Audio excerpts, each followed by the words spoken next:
حضرت یعقوب علیہ السلام کی آنکھوں کی بینائی حضرت یوسف علیہ السلام کی جدائی کے غم میں بالکل جاتی رہی تھی، اس لیے یوسف علیہ السلام نے اپنا کرتا ان کے پاس بھیجا کہ وہ اپنے منہ پر ڈالیں اور ان کی آنکھیں روشن ہو جائیں۔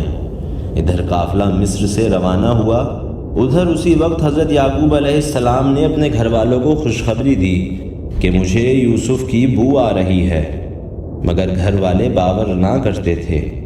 اتنے میں آپ کا بڑا بیٹا یہودا دوسرے بھائیوں کے ساتھ حضرت یوسف علیہ السلام کا کرتا لے کر آ پہنچا۔ حضرت یعقوب علیہ السلام کے سامنے کرتا رکھ کر تمام حالات بیان کر دیے۔ حضرت یعقوب علیہ السلام نے کرتا اپنے منہ پر ڈالا تو ان کی آنکھیں روشن ہو گئیں اور مرجھائے ہوئے بدن میں توانائی آ گئی۔ پھر سب بیٹوں نے آپ سے مل کر گناہوں کی معافی مانگی۔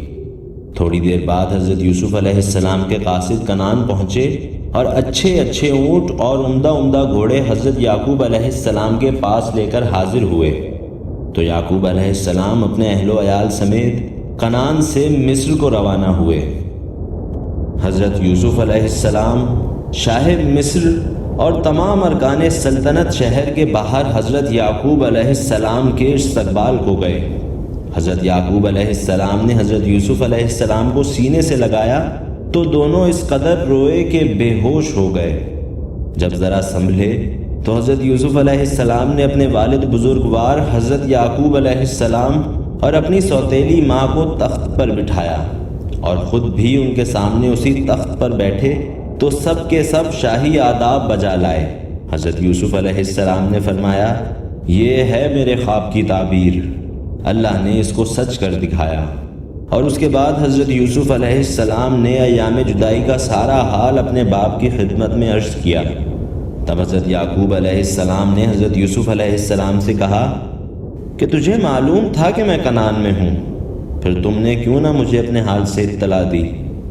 یوسف علیہ السلام نے سینکڑوں خطوں کا بھرا ہوا صندوقچہ ان کی خدمت میں پیش کیا اور کہا کہ جب بھی میں خط لکھ کر حضور کی خدمت میں بھیجنا چاہتا تھا تو اسی وقت جبرائیل علیہ السلام مجھے منع کر دیتے اور کہتے، اے یوسف، اللہ تعالیٰ کا فرمان ہے کہ ابھی تمہاری ملاقات کا وقت نہیں آیا، ابھی خط مت بھیجو۔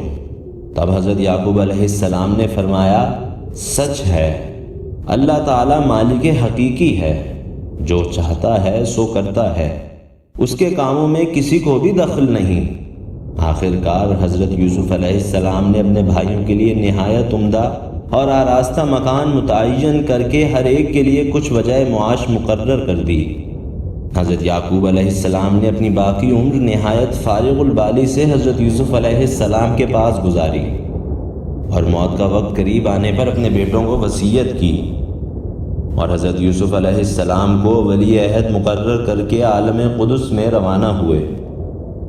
حضرت یوسف علیہ السلام نے باپ کی وصیت کے مطابق ان کو ملک شام میں لا کر اپنے دادا حضرت اسحاق علیہ السلام کی قبر کے پاس دفن کیا۔